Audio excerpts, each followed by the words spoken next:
ಮೂಗು ದೊಡ್ಡದಾದ ಮೇಲೆ ಮೂಗನ್ನು ತಿದ್ದಿ ತೀಡಿ ಸುತ್ತ ಮಾಡಿದವರನ್ನು ಯಾವತ್ತೂ ಮರಿಬಾರ್ದಪ್ಪ, ಮರಿಬಾರ್ದು. ಇದಕ್ಕೆ ಆ ದೇವರು ಮೆಚ್ಚುವುದಿಲ್ಲ ಕಣಪ್ಪ, ಮೆಚ್ಚುವುದಿಲ್ಲ.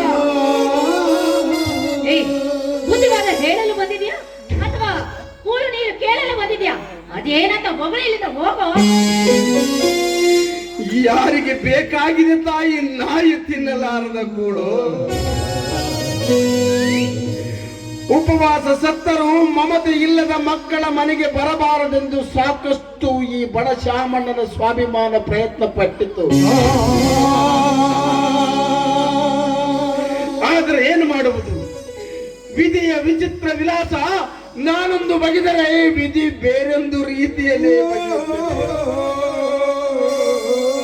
ಇದರ ಮುಂದೆ ಯಾರ ಆಟ ನಡೆಯುವುದಿಲ್ಲ ತಾಯಿ, ನಡೆಯುವುದಿಲ್ಲ. ಮನೆ ಮಠ ಬಿಟ್ಟು ಮಸ ಸೇದ್ರು ನಿನ್ನ ಪುರಾಣ ಪುಣ್ಯ ಕಥೆ ನನಗೆ ಕಂಡಿರ್ಲಿಲ್ಲ. ನನ್ ಕರ್ಮ ನೋಡಪ್ಪ, ನನಗ 108 ಕೆಲಸ. ಸುಮ್ಮನೆ ಟೆನ್ಷನ್ ಕೊಡಬೇಡ. ಇಲ್ಲಿ ಯಾಕೆ ಬಂದಿ ಅಂತ ಬೇಗ ಹೇಳಿ, ಬೇಗ ಹೊರಡು. ಪ್ರಕಾಶ, ನಿನ್ನ ತಾಯಿಯ ಆರೋಗ್ಯ ಸರಿಯಾಗಿಲ್ಲ ಕಣೋ. ನಾನು ಕೂಡ ಕೈಗಳ ಬಾಯಿಗಳ ಮಾಡಿ ಸಾಕಷ್ಟು ತೋರಿಸಿದೆ.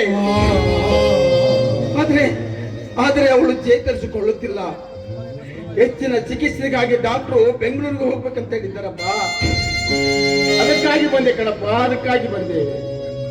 ಬೆಂಗಳೂರಿನ ಆಸ್ಪತ್ರೆಗೆ ಸೇರಿಸುವಷ್ಟು ಮಹಾರೋಗ ಅವಳಿಗೆ ಬಂದಿದೆ. ಅದೇನು ರಕ್ತ ಕ್ಯಾನ್ಸರ್ ಅಂತಮ್ಮ. ಹೆಚ್ಚಿನ ಚಿಕಿತ್ಸೆ ಕೊಡಸೇ ಇದ್ರೆ ನಿನ್ನ ತಾಯಿ ಬದುಕುವುದು ಬಹಳ ಕಷ್ಟ ಪ್ರಕಾಶ, ಬಹಳ ಕಷ್ಟ. ಸುಳ್ಳು ಸುಳ್ಳು ಹೇಳಿ ಕತೆ ಕಟ್ಟಿದ್ರೆ ಇಲ್ಲಿ ಕೇಳೋರು ಯಾರಿಲ್ಲ ತಿಳ್ಕೊ. ನಾನು ಏಕೆ ಸುಳ್ಳು ಹೇಳಲಿ ತಾಯಿ, ನಾನು ಏಕೆ ಸುಳ್ಳು ಹೇಳಲಿ? ನಿನ್ನೆಯಿಂದ ನನ್ನ ಪಾರ್ವತಿ ಒಂದು ತೊಟ್ಟು ನೀರು ಕುಡಿದಿಲ್ಲ, ಒಂದು ಗುಡುಗು ಗಂಜಿ ಸೇರಿಸಿಲ್ಲ. ಪ್ರಕಾಶ ಆಕಾಶ, ಪ್ರಕಾಶ ಆಕಾಶ ಎಂಬ ಶಬ್ದ ಬಿಟ್ಟರೆ ಅವಳ ಬಾಯಿಂದ ಇನ್ನೊಂದು ಮಾತೇ ಬರ್ತಾ ಇಲ್ಲ. ಈಗ ನಾನು ಏನು ಮಾಡಬೇಕು? ನಾವು ಎಲ್ಲಿಗೆ ಹೋಗಬೇಕು? ನಾನು ನಿಮ್ಮವ್ವ ಸಾಯುವುದೆಂದೇ ಬಾಕಿ ಉಳಿದಿದೆ ಪ್ರಕಾಶ್, ಬಾಕಿ ಉಳಿದಿದೆ. ಸಣ್ಣ ಮಗ ಸಭ್ಯಸ್ಥ ಹಾಗೆ ಹೀಗೆ ಅಂತ ಹೇಳ್ತಾ ಇದೆಯಲ್ಲ, ಏನ್ ಮಾಡ್ತಿದ್ದಾನೆ ಅವನು? ಏನಾದ್ರೂ ಮಾಡಿ ವ್ಯವಸ್ಥೆ ಮಾಡ್ಬೇಕು ತಾನೆ. ಅವನು ಎಲ್ಲಿದ್ದಾನಮ್ಮ? ನೀನೆಂದು ಮನೆ ಬಿಟ್ಟು ಹೊರಗಡೆ ಹೋದಿಯೋ? ಅವನು ಕೂಡ ಕೆಲಸ ಹುಡುಕೊಂಡು ಬೆಂಗಳೂರಿಗೆ ಹೋದ. ಹೋಗಿ 4-6 ತಿಂಗಳಾದ್ರೂ ಒಂದು ಪತ್ರ ಇಲ್ಲ, ಒಂದು ಉತ್ತರ ಇಲ್ಲ. ತಂದೆ ತಾಯಿಗಳ ಸತ್ತಿದ್ದಾರೋ ಬದುಕಿದ್ದಾರೋ ಅನ್ನೋ ಪರಿಜ್ಞಾನ ಕೂಡ ಅವನಿಗಿಲ್ಲ. ಈಗ ನಾನು ಏನು ಮಾಡಬೇಕು? ಎಲ್ಲಿಗೆ ಹೋಗ್ಬೇಕು ಪ್ರಕಾಶ್? ರೀ, ಹೀಗೆ ಹರಿಕತೆ ಕೇಳ್ತಾ ನಿಲ್ತಿರೋ ಅಥವಾ ಡ್ಯೂಟಿಗೆ ಹೋಗ್ತಿರೋ? ನೋಡ್ರಿ, ನಿಜವಾಗ್ಲೂ ನಿಮ್ಗೆ ನನ್ನ ಮೇಲೆ ಪ್ರೀತಿ ಇದ್ರೆ, ಗೌರವ ಅಂತ ಇದ್ರೆ ಒಳ್ಳೆ ಮಾತಿನಿಂದ ಒಳಗ್ ನಡೀರಿ, ನನ್ನ ಜೊತೆ ಬನ್ನಿ. ನಿಲ್ಲಮ್ಮ.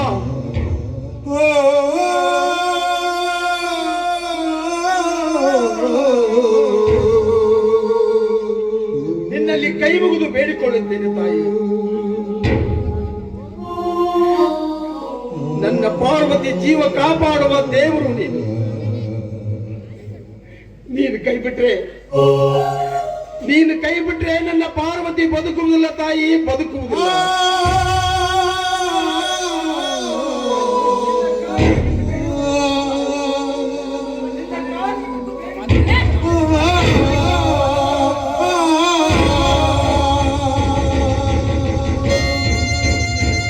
ಶಾಮಣ್ಣ,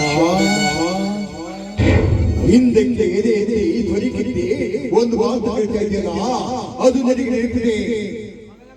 ಜಗವೆಲ್ಲ ನಗುತ್ತಿರಲಿ, ಜಗದಳು ನನಗೆ ನಗಿಲಿಲ್ಲ. ಕೃಷ್ಣಕ್ಕೆ ಪಾರ್ವತಿ